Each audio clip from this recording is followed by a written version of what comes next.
Okay my dear students, आज मैं आपको संधारित्र मतलब चैप्टर 4 का 5th टॉपिक पढ़ाने जा रहा हूँ।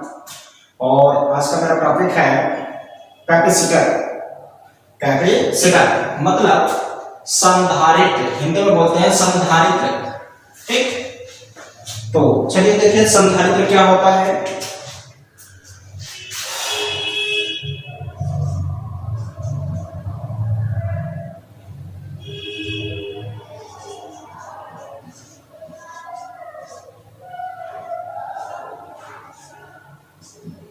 इसको इंग्लिश में बोलता है कैपेसिटर।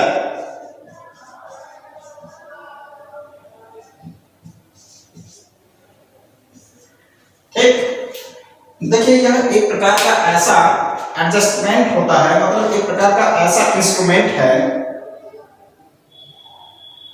जिसके शेप और साइज में चेंज किए बिना इस पर चार्ज की अधिक से अधिक मात्रा को कंज्यूम किया जा सकता है।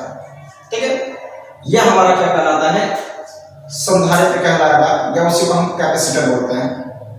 मतलब कहने का यह है कि जब हम क्या करते हैं, मतलब संधारित्र जो होते हैं वह एक तरीके का कंडक्टर ही होता है, पर उसके अंदर एक ऐसी क्वालिटी होती है कि उसके साइज को या शेप को चेंज किए बिना उस पर चार्ज के अधिक से अधिक मात्रा को कंज्यूम करने की प्रॉपर्टीज होती है, वही हमारा कैपेसिटर कहलाता है। जैसे मान लीजिए यदि कोई आपका कंडक्टर है, यदि कोई कंडक्टर है जिसको Q कूलम चार्ज देने पर, Q कूलम का चार्ज देने पर उसमें इलेक्ट्रिक पोटेंशियल V हो जाता है, तो इस कंडीशन में उस कंडक्टर का capacitance C equal to Q by V हो जाता है। ये बात होता है क्या? तो अब हम यहाँ पर कंडक्टर को समझ लीजिएगा। कंडक्टर मतलब जो भी बोलेंगे, मतलब वायर तरीके से, मतलब जिसमें इलेक्ट्रिक करंट इजीली फ्लो हो सकता है, एक तरीके से कंडक्टर कहलाएगा। अब यहाँ पर हम संधारित्र की बात कर रहे हैं, तो यह भी एक प्रकार का कंडक्टर ही होता है। ठीक, पर इसके अंदर एक आपकी प्रॉपर्टीज ऐसी होती है कि इसके साइज या शेप को कन्वर्ट किए बिना या चेंज किए बिना इस पर चार्ज की अधिक से अधिक मात्रा को क्या किया जाए, कंज्यूम कर लिया जाता है, स्टोर किया जाता है। वो कंडक्टर जो होगा हमारा क्या कहलाएगा, कैपेसिटर कहलाएगा। ठीक, तो अब देखिए अगर हम सपोज करते हैं कि कोई एक कंडक्टर है जिसका चार्ज, जिसको हम Q कूलम का चार्ज देते हैं, तो उसका वोल्टेज जो होता है, वोल्टेज का मतलब इलेक्ट्रिक पोटेंशियल जो होता है वो क्या हो जाता है, V हो जाता है। तो इस कंडीशन में उस कंडक्टर का इलेक्ट्रिक कैपेसिटेंस कितना हो जाता है, C equal to Q by V। अब यहां से हमें एक बात स्पष्ट हो रहा है कि C inversely proportional to voltage हो गया हुआ और C directly proportional to Q हो गया। देखिए ये थ्योरी है, इसको समझिएगा आप लोग। C directly proportional to Q, क्योंकि हमने अभी बताया C equal to Q by A B, ये बताया था। तो इससे हमें क्या क्लियर हो रहा है कि C जो होगा डायरेक्टली प्रोपोर्शनल टू Q और C जो होगा directly proportional, inversely proportional to B। तो इसका मतलब है कि जब हम किसी कंडक्टर के या किसी इंस्ट्रूमेंट, इलेक्ट्रिकल इंस्ट्रूमेंट के वोल्टेज को अगर हम इंक्रीज करेंगे तो कैपेसिटेंस का वैल्यू जो होगा डिक्रीज होगा, क्योंकि हमारा इनवर्सली प्रोपोर्शनल है। अगर ये इंक्रीज होगा तो ये डिक्रीज होगा, अगर ये डिक्रीज होगा तो ये इंक्रीज होगा। बट इसमें अगर ये इंक्रीज होगा तो ये भी इंक्रीज होगा, ये डिक्रीज होगा तो ये भी डिक्रीज होगा, क्योंकि ये डायरेक्ट प्रोपोर्शनल है, ये एक दूसरे से डायरेक्ट रूप से जुड़े हैं और ये एक दूसरे से इनवर्स रूप में जुड़े हैं। ठीक, तो अब देखिए हमने कहा कि जब किसी मतलब ऐसा एक एडजस्टमेंट, एक ऐसा इलेक्ट्रिकल एडजस्टमेंट जिसमें उसके साइज या शेप को चेंज किए बिना उसके ऊपर अधिक से अधिक मात्रा में चार्ज को कंज्यूम किया जाता है, मतलब स्टोर किया जाता है, जिसको हम कहते हैं संचित किया जाता है, वह इलेक्ट्रिकल इंस्ट्रूमेंट या एडजस्टमेंट हमारा कैपेसिटर कहलाएगा। तो हम यही से बात कर लेते हैं। यहां से हमें दो बात क्लियर हो रही है क्या, कि जो हमने एक फॉर्मूला बताया था C is equal to Q by V। तो इस फॉर्मूले से हमें क्या क्लियर हो रहा है, C directly proportional to Q और C inversely proportional to V। मतलब कि अगर हम किसी कंडक्टर या कैपेसिटर, अब कंडक्टर का मतलब यहां पर कैपेसिटर समझिएगा कि जब हम किसी कैपेसिटर के चार्ज को क्या करते हैं, इंक्रीज करते हैं। जब किसी कैपेसिटर के चार्ज को इंक्रीज करेंगे तो उसका कैपेसिटेंस का वैल्यू क्या होगा, मतलब उस कैपेसिटर के कैपेसिटेंस का जो वैल्यू होगा इंक्रीज होगा। इसी तरीके से जब हम किसी कैपेसिटर के वोल्टेज को, वोल्टेज का मतलब है इलेक्ट्रिक पोटेंशियल, जब हम किसी कैपेसिटर के इलेक्ट्रिक पोटेंशियल को डिक्रीज करते हैं या इंक्रीज करते हैं तो उसी के अपोजिट यह आपका उस कैपेसिटर का कैपेसिटेंस इंक्रीज या डिक्रीज होता है। ये समझ में आ गया? तो अब हम इसी के बारे में आगे इसके ऊपर चर्चा करते हैं कि इसका प्रिंसिपल क्या होता है, principle of capacitor.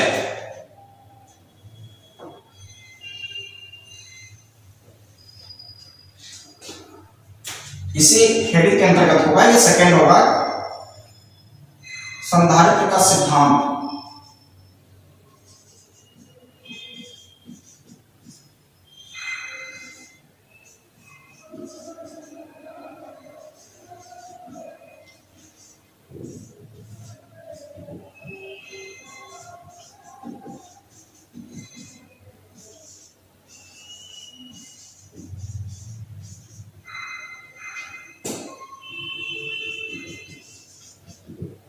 Principle of capacitor. अब यहां पर थोड़ा समझिएगा, हम दो प्लेट लेते, पहले एक प्लेट लेते हैं,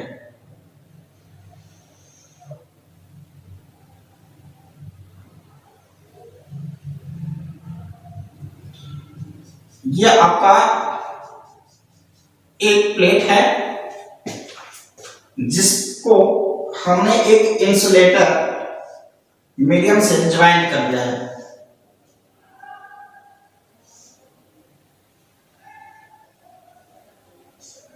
एक इंसुलेटर मीडियम से ज्वाइन कर दिया है।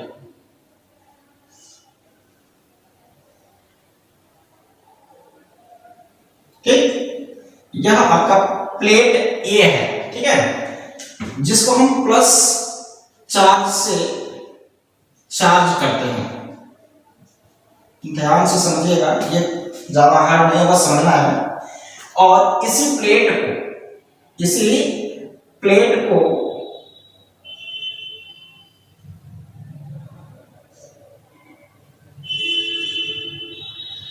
हम एक वायर ले लेते हैं और इस वायर में हम गोल्डन, मतलब गोल्ड का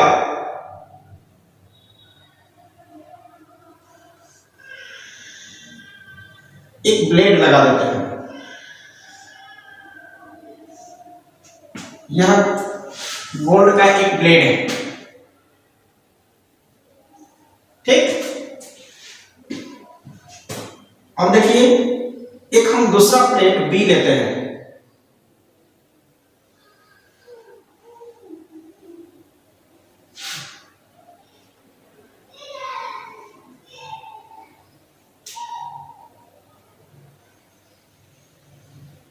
एग्जाम में पूछता है कि कैपेसिटर से आप क्या समझते हैं, कैपेसिटर के प्रिंसिपल वह इसको अफेक्ट करने वाले फैक्टर्स को लिखिए। मतलब संधारित्र किसे कहते हैं, संधारित्र के सिद्धांत व इसको प्रभावित करने वाले कारकों को लिखिए। एक दूसरा हमने प्लेट बी लिया,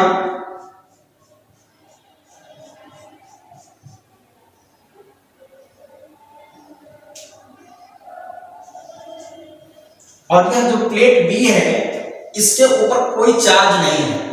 जो प्लेट बी है इसके ऊपर कोई चार्ज नहीं है, ठीक। देखिए, हम प्लेट ए को प्लस चार्ज से हमने चार्ज किया हुआ है, और हमने जो प्लेट बी लिया है इसको हमने किसी भी चार्ज से चार्ज नहीं किया है, मतलब यह हमारा जो है इसको हम बोलते हैं अनचार्ज प्लेट, अनावेशित प्लेट। ठीक, अब इसको भी हम एक इंसुलेटर ट्यूब से ऐड कर लेते हैं।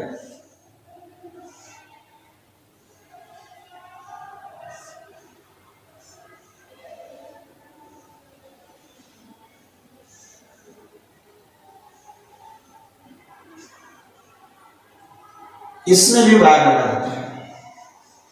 ठीक, अब देखिएगा, जैसे एक चार्ज हमारा ये, एक प्लेट ये है, एक प्लेट ये है, यह प्लेट ए है और यह प्लेट बी है। इसको हमने प्लस चार्ज से चार्ज किया हुआ है और इसमें हमने एक गोल्ड की प्लेट को, या गोल्ड की एक तरीके से ब्लेड बोल देते हैं, एक बहुत इस बारीक, अरे चिमटा होता है तो वही चिमटा समझ लीजिएगा, एक गोल्डन ब्लेड को हम इसमें ज्वाइन कर देते हैं, इसमें से वायर लगा करके। ठीक, यह स्टैंड है, इस स्टैंड का कोई मतलब नहीं है, बस इसको खड़ा करने के लिए है, होल्ड करने के लिए है।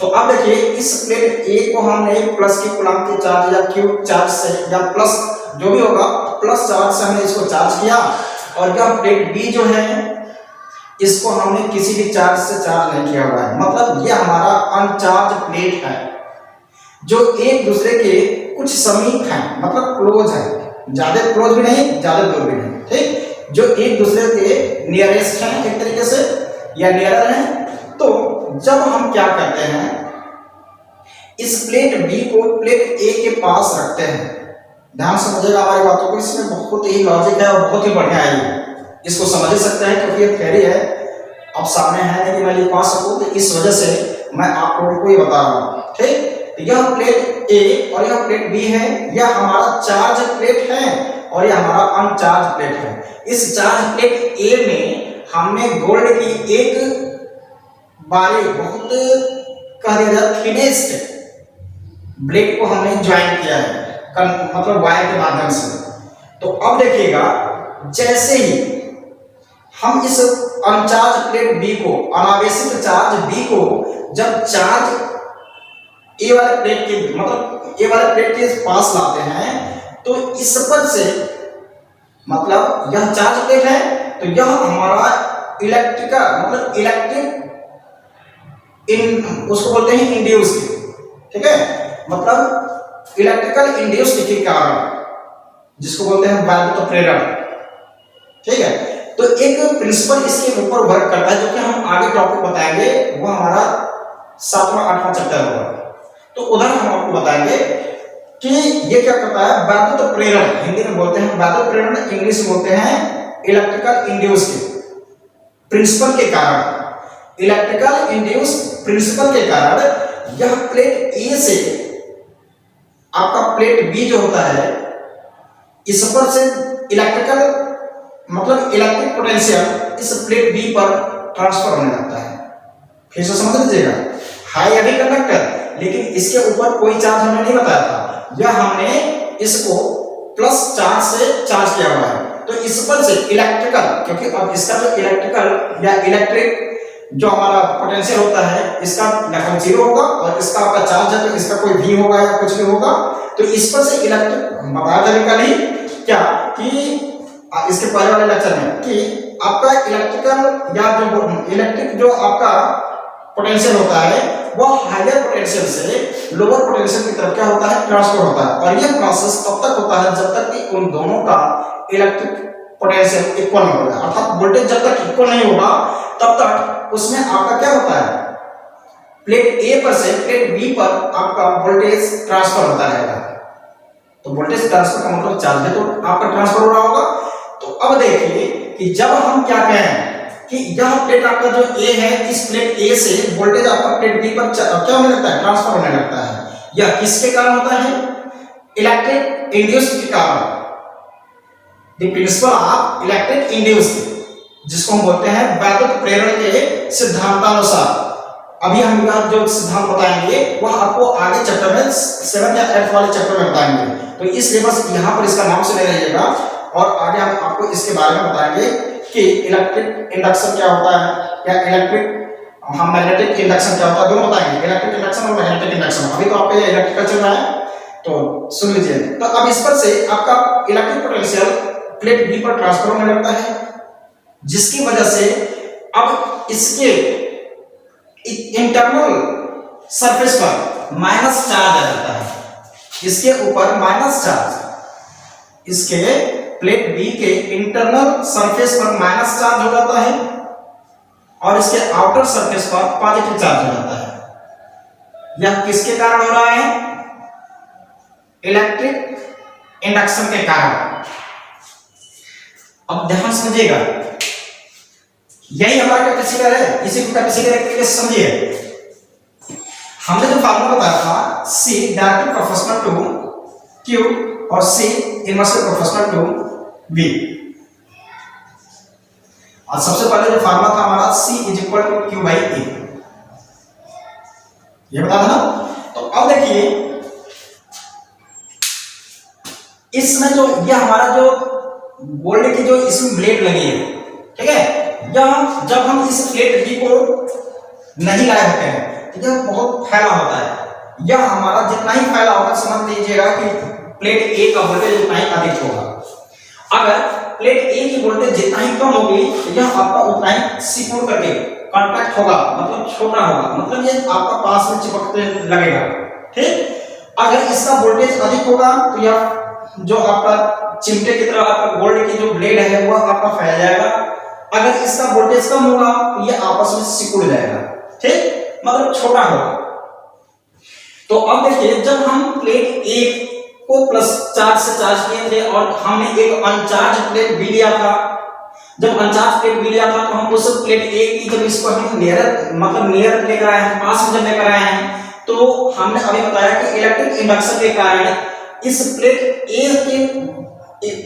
ए से प्लेट बी पर आपका इलेक्ट्रिक पोटेंशियल मतलब वैद्युत विभव या वोल्टेज जो होता है ट्रांसफर होने लगता है, जिसकी वजह से इस प्लेट बी पर आपका इसके इंटरनल सरफेस पर, आंतरिक सतह पर माइनस चार्ज और इसके एक्सटर्नल सरफेस पर पॉजिटिव चार्ज आ जाता है। और इधर जितना चार्ज है नेगेटिव में और इधर जो आपका पॉजिटिव में जो चार्ज है, प्लेट बी की बात कर रहे हैं आप, इस इधर मान लीजिए 10 कूलम का चार्ज है, इस माइनस 10 कूलम का चार्ज है, तो आपका प्लस 10 कूलम का चार्ज होगा, मतलब क्वांटिटी में इक्वल होगा बट ये अपोजिट होंगे। यह हमारा अगर माइनस की कूलम चार्ज है तो यह प्लस की कूलम चार्ज होगा, अगर यह 50 कूलम का चार्ज है माइनस तो यह हमारा प्लस में 50 कूलम का चार्ज होगा। यह आपका प्रिंसिपल है किसका? इलेक्ट्रिक इंडक्शन का, जो कि हम आगे बताएंगे, ठीक। तो अब देखिए इसमें हम बता क्या रहे हैं, इसमें हम यही बता रहे हैं कि इस पर अब तो चार्ज भी ट्रांसफर होने लगा, और जब चार्ज ट्रांसफर होने लगा तो electric potential Q directly proportional to V। जब हम चार्ज इस पर से कुछ चार्ज ट्रांसफर हो रहा है तभी तो वोल्टेज ट्रांसफर हो रहा है, तो इसका मतलब हो गया कि अब इस पर से वोल्टेज इसके ऊपर गया तो इसका वोल्टेज क्या हुआ? प्लेट ए का वोल्टेज क्या होगा? कम होगा। जब प्लेट ए का वोल्टेज कम होगा तो प्लेट ए के कैपेसिटर मतलब प्लेट ए का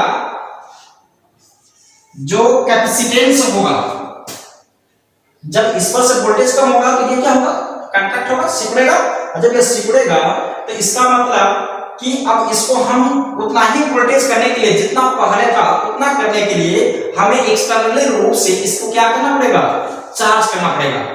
जैसे कोई बैटरी होती है तो बैटरी जब डिस्चार्ज हो जाती है तो हमें उसको क्या करना पड़ता है? चार्ज करना पड़ता है। तो इसी तरीके से यह हमारा जो कैपेसिटर है या जो आपका कंडक्टर ए है, जिसको हम V वोल्टेज पहले मान लेते हैं, पहले वोल्टेज V था, जिसकी वजह से इसमें इतना फैलाव था, इतने दूरी तक क्या था? फैला हुआ था। जब हम एक अनचार्ज प्लेट B लिए हैं तो इस पर इसको हम जब समीप इन दोनों को जब समीप रखे हैं तो इलेक्ट्रिक इंडक्शन के कारण, इलेक्ट्रिक इंडक्शन के प्रिंसिपल के कारण, वैद्युत प्रेरण के सिद्धांत के अनुसार इस पर से वोल्टेज जो होता है इसके ऊपर ट्रांसफर होने लगता है।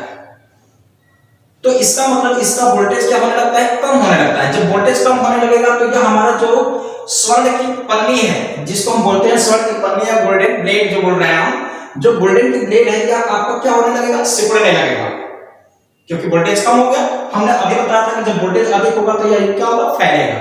ठीक, तो अब देखिए कि जब इस पर से आपका वोल्टेज इसके ऊपर जाने लगा, चार्ज हमारा वही है लेकिन वोल्टेज ट्रांसफर होने लगा भाई। जब वोल्टेज ट्रांसफर होने लगा तो हमें पता चल गया, जब वोल्टेज ट्रांसफर होने लगा तो हमें उतना ही वोल्टेज करने के लिए और इसको चार्ज करना पड़ेगा कि नहीं करना पड़ेगा। जैसे बैटरी जो होती है डिस्चार्ज हो जाती है, कहते हो ना कि लो बैटरी लो हो गई, डिस्चार्ज हो गया, तो उसको चार्ज करते हो। तो जब चार्ज किया जाता है तो उसमें इलेक्ट्रिक एनर्जी जो होती है केमिकल एनर्जी में कन्वर्ट हो जाती है, ठीक, जिसकी वजह से उसका वोल्टेज जो होता है फिर बढ़ जाता है। वोल्टेज बढ़ने का मतलब कि वो आपका चार्ज हो जाती है। तो अब इस पर हमारा इसका वोल्टेज इसके ऊपर चला गया, जब वोल्टेज इस पर से ट्रांसफर हो गया इसके ऊपर तो यह हमारा कांटेक्ट होकर के छोटा हो जाएगा। तो जो C = हमने Q/V बताया था, जब हमारा यह कम होगा तो यह इसका वैल्यू क्या होगा, बढ़ जाएगा, और इसका वैल्यू बढ़ जाएगा तो हमें वही रेशियो बनाए रखने के लिए और अधिक चार्ज करना पड़ेगा कि नहीं करना पड़ेगा, करना पड़ेगा। तो इसका मतलब कि हमने इसके शेप और साइज में कोई चेंजिंग नहीं किया और इस पर हमने अधिक से अधिक चार्ज को क्या कर लिया, कंज्यूम कर लिया, इकट्ठा कर लिया, संचित कर लिया। तो इसका मतलब हो गया यह हमारा क्या है, एक कैपेसिटर है, संधारित्र है। आगे समझ में? तो चलिए और भी इसके आगे चर्चा कर लेते हैं। हम एक दूसरा फिगर बनाते हैं और समझ में आएगा, थोड़ा सा और क्लियर हो जाएगी आपकी। ये तो अलग है, ये आप अलग बनाने जाना है। यह प्लेट ए है,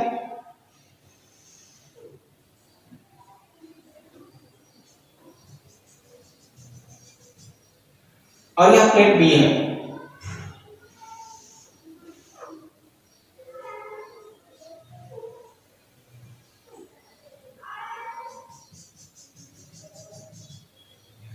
इसी तरीके से हमने इसको एक इंसुलेटर ट्यूब से ऐड कर दिया, मतलब अचानक नली है ये, स्टैंड इसको बोल सकते हैं, नली नहीं स्टैंड बोल देते हैं। और इसमें वायर लगा करके हम इसमें वही गोल्डन ब्लेड को ऐड कर देते हैं।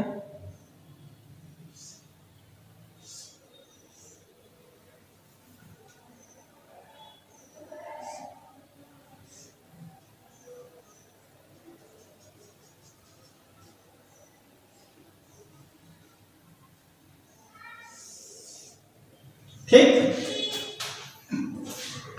यह प्लेट ए है जो प्लस चार्ज से चार्ज है, एक प्लेट बी है जो अनचार्ज है।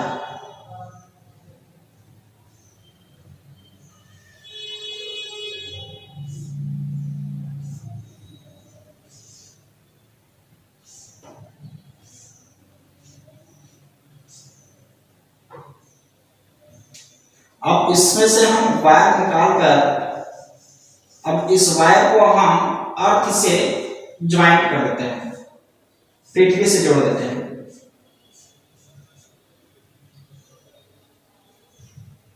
ये क्या है, पृथ्वी से इसको ज्वाइंट कर दिया।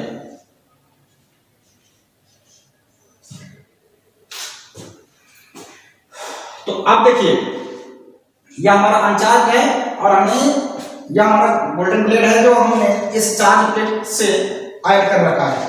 तो अब इलेक्ट्रिकल इंड्यूस्ड के कारण, मतलब इलेक्ट्रिक इंड्यूस्ड प्रिंसिपल के कारण यह हमारा पॉजिटिव चार्ज, ये इसके इंटरनल पॉइंट पर सरफेस पर नेगेटिव चार्ज और इसके एक्सटर्नल वाले पर पॉजिटिव चार्ज आना चाहिए।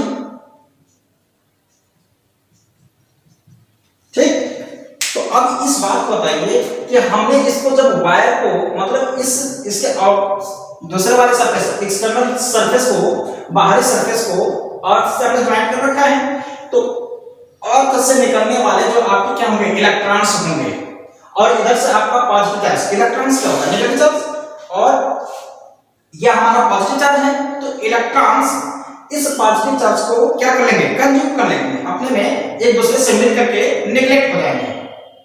तो इसके इंटरनल सरफेस पर हमारा नेगेटिव चार्ज होगा केवल, ये तो समझ आ रहा है। मतलब कहने का हो गया कि जब इसका नेगेटिव चार्ज होगा नेगेटिव चार्ज का मतलब होगा कि यह बहुत अधिक मात्रा में वोल्टेज ले रखा है। ठीक, प्लेट ए से जितना ही अधिक मात्रा में वोल्टेज लेगा यह उतना ही अधिक तेजी से डिस्चार्ज होगा, और जितना ही तेजी से डिस्चार्ज होगा तो ये जितना ही आपका फैला हुआ है उतना ही क्या होगा, सिकुड़ जाएगा, मतलब उतना ही आप पतला हो जाएगा, ये ऐसे हो जाएगा।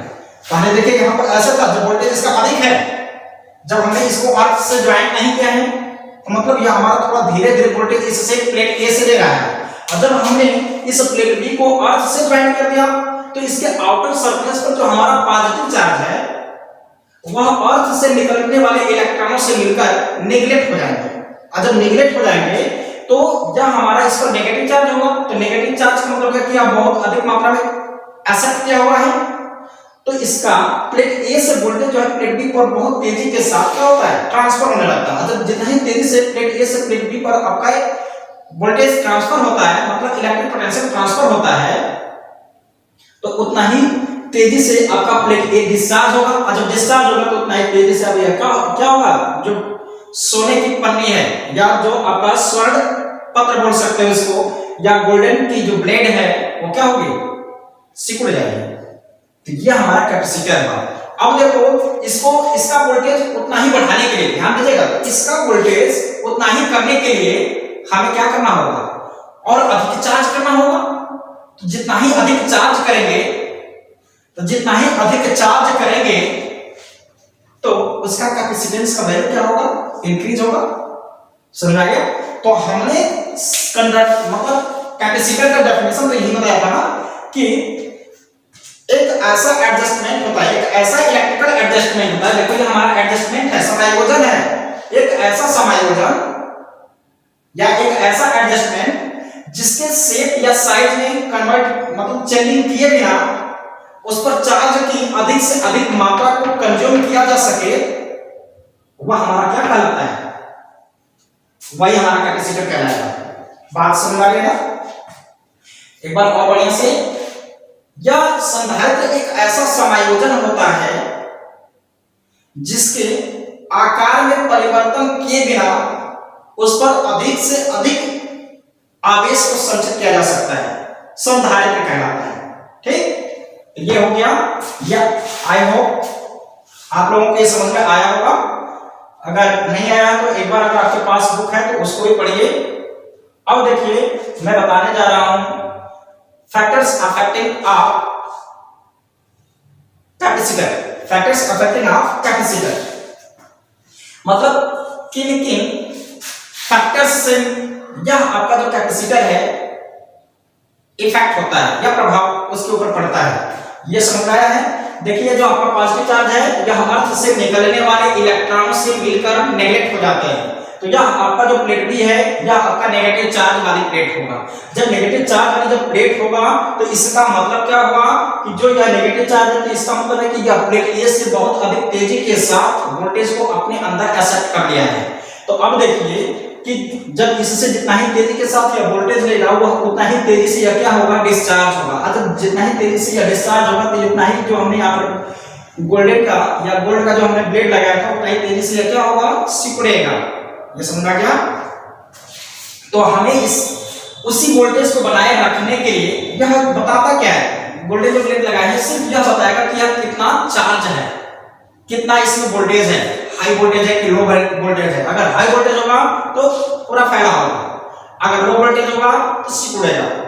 ठीक, तो अब देखिए तो इसका वही वोल्टेज बनाए रखने के लिए जितना कि अब फैला हुआ है, जैसे यहाँ पर इतना फैला हुआ है, इतना ही फैलाए रखने के लिए क्या करना होगा, हमें इसको हमेशा लगातार चार्ज करना होगा, जिसकी वजह से इसका वोल्टेज सेम हो। और वोल्टेज सेम होगा तो हमारा क्या होगा,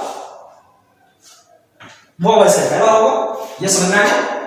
तो अब हम बताएंगे factors affecting of capacitance of a capacitor. Factors affecting of capacitance of a conductor, capacitor.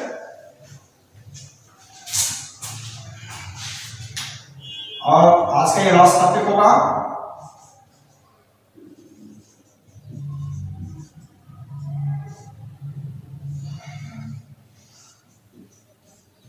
संधारित्र को प्रभावित करने वाले कारक।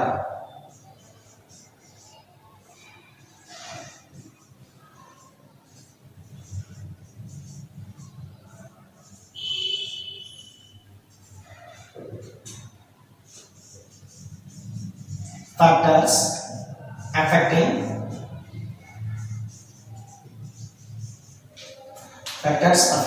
the capacitance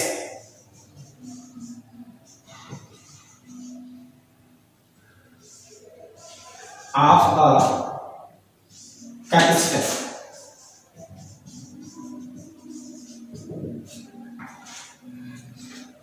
जैसे देखिए, जैसे किसी भी कैपेसिटर का जो कैपेसिटेंस होता है, मतलब किसी संधारित्र की जो धारिता होती है, C directly proportional to area of plate, मतलब प्लेट के क्षेत्रफल के अनुक्रमानुपाती होता है। फिर से समझिए, जैसे यह प्लेट है,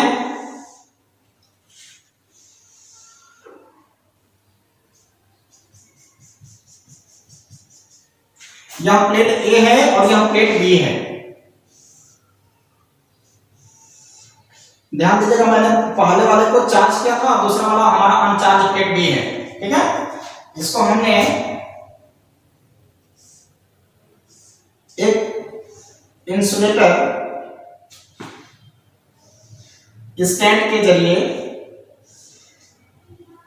होल्ड किया हुआ है, ये वायर है,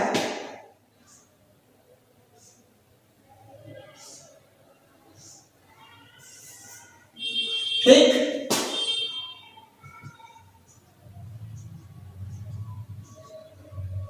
अब इस पर इलेक्ट्रिकल इंडक्शन के प्रिंसिपल के अनुसार इस पर माइनस चार्ज आ जाता है,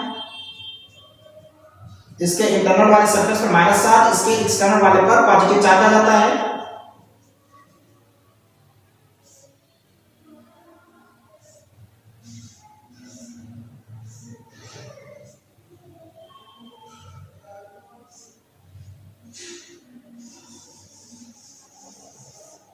मान लो इसको हमने अर्थ से ऐड कर दिया, किसी से भी ऐड कर दिया,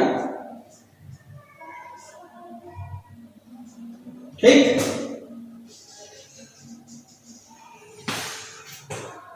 तो इसके एक्सटर्नल वाले पर जो पॉजिटिव चार्ज आता था वो तो उधर चला जाएगा, तो इसको हटा देते हैं, क्योंकि अर्थ से जब ज्वाइन कर देते तो इसको बनाने का कोई मतलब नहीं। अब देखिए, जितना ही प्लेट आपका एरिया में अधिक होगा, हम क्या बता रहे हैं, संधारित्र को प्रभावित करने वाले कारक, कि संधारित्र किन किन कारकों से प्रभावित होता है, अर्थात factors affecting of capacitor, capacitance of capacitor. फिर से बोल रहे हैं, factors affecting the capacitance of a capacitor. किसी भी कैपेसिटेंस, मतलब किसी भी कैपेसिटर का जो कैपेसिटेंस होता है उसके प्लेट के, देखिए अगर इसका प्लेट जितना ही एरिया में अधिक होगा, मतलब जितना ही चौड़ा होगा उतना ही उसका कैपेसिटेंस भी अधिक होगा। जिस कैपेसिटर का, मतलब जिस संधारित्र का प्लेट जितना ही चौड़ा होगा, मतलब एरिया में जितना ही अधिक होगा, उसका कैपेसिटेंस मतलब धारिता उतना ही अधिक होगा, ठीक। अब है इनके बीच के डिस्टेंस के, या दोनों के बीच का जो डिस्टेंस जितना ही होगा उसके इनवर्सली प्रोपोर्शनल होता है। C inversely proportional to 1 by, मतलब C inversely proportional to D हो गया। D का मतलब डिस्टेंस। अब देखो, जो कैपेसिटर का कैपेसिटेंस होता है उनके दोनों प्लेटों के बीच अगर डिस्टेंस हम इंक्रीज कर देते हैं, जैसे एक प्लेट ये है और एक प्लेट ये है, यह अगर इतने पास होंगे, देखो डिस्टेंस जितना ही कम होगा कैपेसिटेंस उतना ही अधिक होगा, डिस्टेंस जितना ही अधिक होगा कैपेसिटेंस उतना ही कम हो जाएगा, इनवर्सली प्रोपोर्शनल।